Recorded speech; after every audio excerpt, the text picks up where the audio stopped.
Bismillahirrahmanirrahim. Assalamualaikum warahmatullahi wabarakatuh. Bulan Ramadan dipenuhi dengan begitu banyak ibadah. Ada daripadanya ibadah yang paling utama dalam bulan Ramadan dikenali dengan as-siyam, iaitu puasa. Begitu juga adanya ibadah yang dianjurkan, iaitu membaca Al-Quran, tilawah, tadabbur ataupun tadarus yang dikenali dalam masyarakat kita. Dan antara salah satu ibadah yang sangat-sangat sinonim dan memang khusus dilakukan secara berjamaah dan dilakukan selepas dari salat Isya yang kita kenali dengan salat tarawih. Dan salat at-tarawih ini adalah salat sunat yang dilakukan pada bulan Ramadan selepas daripada Isya dan dilakukan secara berjamaah.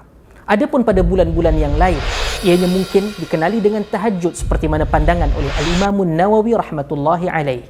Maka antara yang saya tahu dan kita semua mengetahui bahawa ia menjadi satu kebiasaan bagi mana-mana masyarakat Muslim, khususnya di Malaysia, di kawasan bandar ataupun di luar bandar, untuk menjadi seakan-akan kewajipan untuk kita pergi menunaikan salat at-tarawih. Dan ini adalah salah satu sunnah yang sangat dituntut di dalam bulan Ramadan oleh Nabi kita Muhammad sallallahu alaihi wasallam itu sendiri. Dalam sebuah hadis yang sahih dan masyhur, kata baginda, "Man qama Ramadan imanan wa ihtisaban, ghufira lahu ma taqaddama min dhanbi." Siapa yang mendirikan Ramadan, mendirikan salat yang dikenali oleh kita dengan bahasa salatut tarawih pada bulan Ramadan dengan dua syarat. Pertama, dengan rasa keimanan. Ia merupakan sunnah Rasul sallallahu alaihi wasallam. Ia anjuran agama pertama, dan yang kedua, mengharapkan pahala dan mengharapkan syurga Allah Subhanahu wa taala. Ghufira lahu ma taqaddama min dhanbi. Oleh yang demikian, janganlah kita sama sekali menganggap bahawa ia satu perkara yang remeh. Benar, salat sunat tarawih adalah satu sunat yang bukan wajib. Ia sunnah dan ia bukan wajib. Tetapi ia merupakan satu perkara yang sangat-sangat dituntut oleh Nabi besar kita Muhammad sallallahu alaihi wasallam. Pada satu ketika ia dilakukan berjamaah bersama dengan para sahabat dan kemudian dihentikan kerana bimbang ia akan diwajibkan, dan kemudian ianya disambung selepas daripada zaman Umar Al-Khattab secara berjamaah. Dan ianya polemik berkaitan ianya perlu 8 rakaat ataupun 23 rakaat perlu untuk dihentikan. Jelas di dalam hadis menunjukkan ianya adalah pada sekitaran 8 hingga 11 rakaat berdasarkan hadis yang sangat-sangat eksplisit jelas daripada Sayyidatina Aisyah radhiyallahu anha.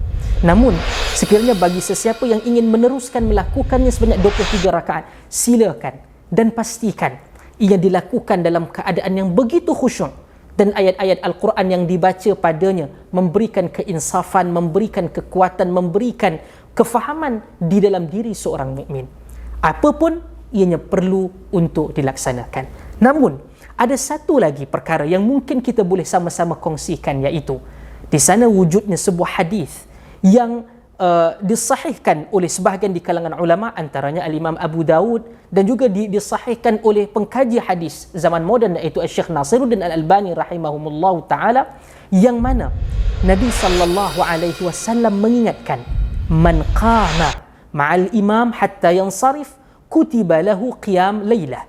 Siapa yang menunaikan salat malam, iaitu salat tarawih pada bulan Ramadan bersama dengan imam, sehinggalah imam menyelesaikan salat, dia menyelesaikan salat itu bersama dengan imam, ditulis baginya seperti menunaikan salat malam ataupun tahajud sepanjang malam, iaitu bermula daripada maghrib sehinggalah kepada sebelum daripada subuh, gambaran ianya menunaikan salat tahajud. Khususnya pada menunaikan salat tahajud ini pada selepas daripada salat Isya. Baik, apakah kelebihan ini dapat difahami? Bermaksud, sekiranya kita menunaikan 8 rakaat bersama dengan imam yang satu ini, kita bermula daripada rakaat pertama sehinggalah pada rakaat yang terakhir, kita tidak berakhir awal.